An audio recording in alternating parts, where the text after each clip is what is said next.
Another breakdown, graphic breakdown. Of course, and you probably already heard this, most people that are unaffiliated are in your age group, right? The millennial generation. They're the ones, 1 in 3 are usually unaffiliated. Again, that's atheist, agnostic. And with some of these studies, once you start breaking into the studies and looking at the questions, I can't remember if it was this study or another study, where I think it was this study because I remember talking about it. 1 in 3, right? 1 in 3 are unaffiliated. Right? It doesn't mean they're not specifically religious, but when you start breaking into some of the questions and looking at them, like 14% of people in the United States who claim to be atheists, right? They ask them, how would you identify yourself? Atheist. That's me. Right? 14% of them also believe that there was some sort of great spirit or whatever that kind of controlled the universe. That's the very opposite of the definition of atheist, right? But it's in the, you dig into the material, right there it is. 14% of atheists in the United States believe in some sort of great spirit in the universe or whatever. No, that's not atheism. But, what this does say is the significance of, in general, religion in the United States, that more and more people in that millennial group, especially the later millennial group, are less likely to identify with a religious tradition across the board. This is a couple different things about religious behaviors. So the people that are more likely to pray daily are the people born before World War II. And as you can see, it kind of decreases across the board.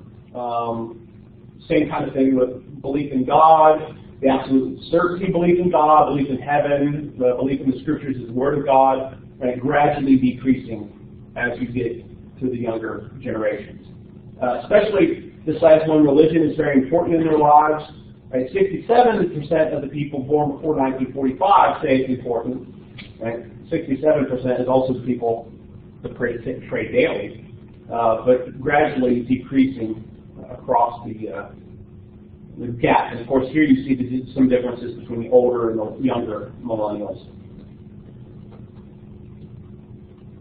Let's get into talking about developments across the traditions in the 21st century.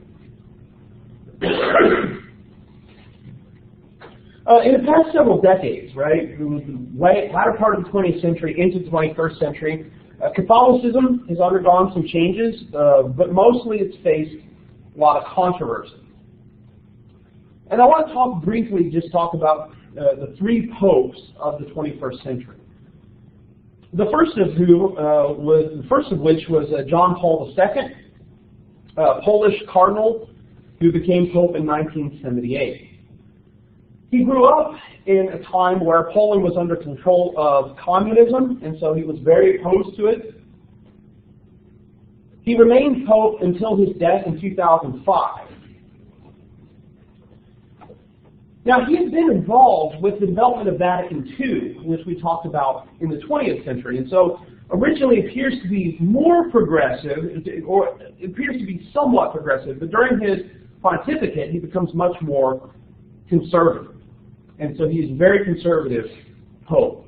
Very opposed to liberation theology, probably because of his connections to communism in South America.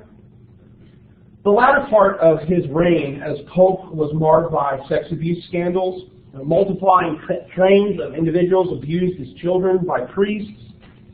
And apparently the Catholic Church had attempted to cover up the abuse instead of addressing it. So it would move some of these priests to new parishes and allow them to remain ordained, not warn the parish that this had happened in other things, and so it allowed them to be serial offenders. But throughout the early 21st century, these scandals continuously came out. 2002 was a big one, 2004 another one. And so it may have contributed to his decline in health. But despite the scandals that he was the pope over, right? I mean, he was in charge when all these things were taking place. He was a deeply loved pope, and upon his death, many Catholics pushed for a fast track for him to be canonized as a saint. Usually there's a decades-long process that the church goes through before they make someone a saint. The first step to becoming a saint is beatification, and he was beatified in 2011, so only 6 years after his death. He was canonized just last year, along with John the 23rd, who was the Pope of Vatican II. So within 10 years, he's been recognized as a saint in the Catholic Church. After the death of John Paul II, a German cardinal named Joseph Ratzinger, who had had a lot of responsibilities during the pontificate of John Paul II, became the Pope. Much more conservative even than John Paul II. One of these things that demonstrates his conservative nature was in Vatican II, there was a small splinter group that did not like the reforms that were made, especially the changes in the Mass.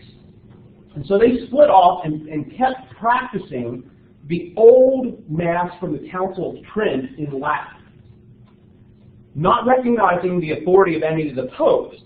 But during the reign of Benedict XVI, he opened up the possibility of reconciling with this group, allowing them to maintain the Latin Mass, even though Vatican II had said, right, we're done with the Latin Mass. And there were other kinds of actions like this that he gradually unrolled some of the progressive nature of Vatican II. But when he becomes Pope, he is facing a church marred by sexual abuse scandals. More continue to come out during his pontificate. He's the first Pope to use Twitter, which didn't exist prior to his papacy, so it wasn't possible for any of the popes prior to it. Think back to Gregory the 13th, right? Once again, those Avignon schismatics cause more problems. Tweet, right? It couldn't happen, right? In 2013, however, Benedict announced his resignation, essentially abdicating the papacy. He was the first pope to do so since 1415, and actually was the first not called upon to resign since Clement V in 1294. Right? So other popes have resigned. Many of them have been pushed into it. But the claims were his health. Right? Both John Paul and Benedict were older when they became pope. But some speculated that the growing sexual scandals and other challenges that the papacy was facing might have been a part of it as well. After Benedict resigned, Jorge Bergoglio, a cardinal, was elected. He was the first non-European pope and the first pope from the Americas. Born in Buenos Aires to Italian parents, so he still had European descent. He took the name Francis after Francis of Assisi, which was unusual. In the past couple centuries, it was very, very rare for a pope to take an entirely new name. Right? As you see, John the 23rd, Benedict the 16th. John Paul I had done it in 1978 to honor the pope that had made him a bishop, John the 23rd, as well as the pope that had made him a cardinal, Paul VI, and so he combined John Paul I. Well, after he died, after being pope for 33 days, John Paul II kind of decided to keep that tradition. But to actually be called Francis I was, again, something unique. But it also kind of suggested that he was connecting himself with the ideals of Francis of Assisi. And so many have looked to him and continue to look to him as a new kind of pope. He's lived a much simpler lifestyle, appears to be more personable and outgoing, and has done away with a lot of the formal aspects of being pope. While he seems to uphold the teachings of Catholicism regarding abortion, women's ordination, homosexuality, he's spending more time discussing other issues, right? Focusing on climate change, focusing on reconciliation of the church with other people, and also trying to deal with some of the sexual abuse scandals. I had to read parts of his first major document, Evangelii Gaudium, the joy of the gospel.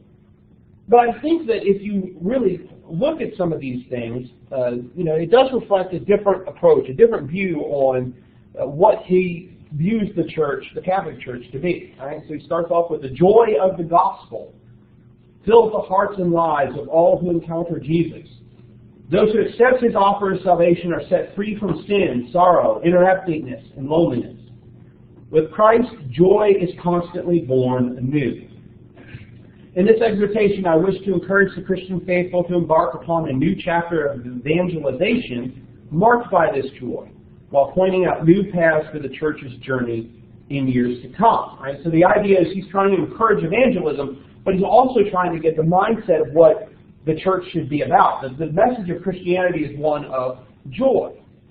The great danger, says Francis, in today's world, pervaded as it is by consumerism, is the desolation and anguish born of a complacent yet covetous heart, the feverish pursuit of frivolous pleasures and a blunted conscience. Whenever our interior life becomes caught up in its own interests and concerns, there is no longer room for others, no place for the poor. God's voice is no longer heard. The quiet joy of his love is no longer felt, and the desire to do good fades.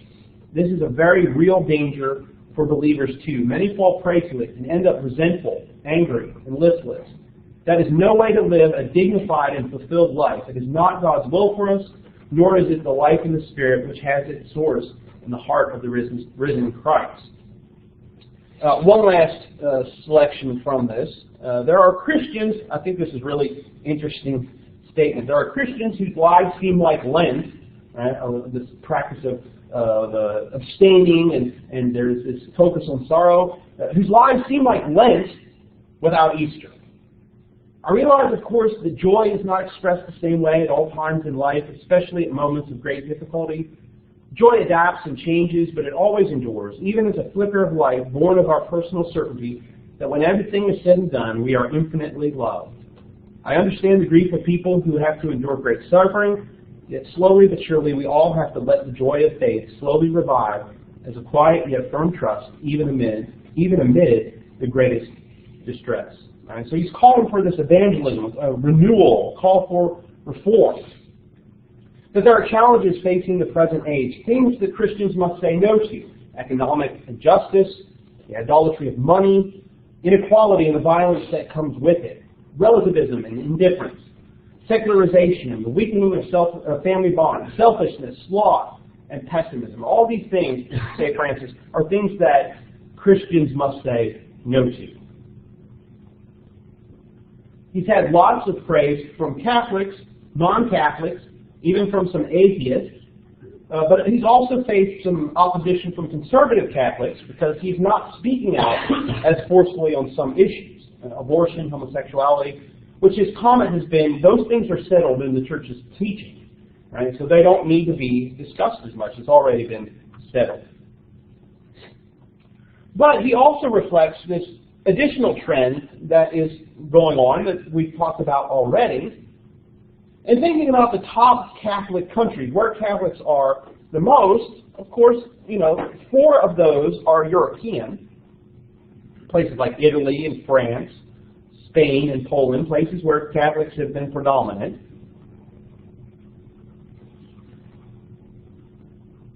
Pretty good size number of Catholics in the United States.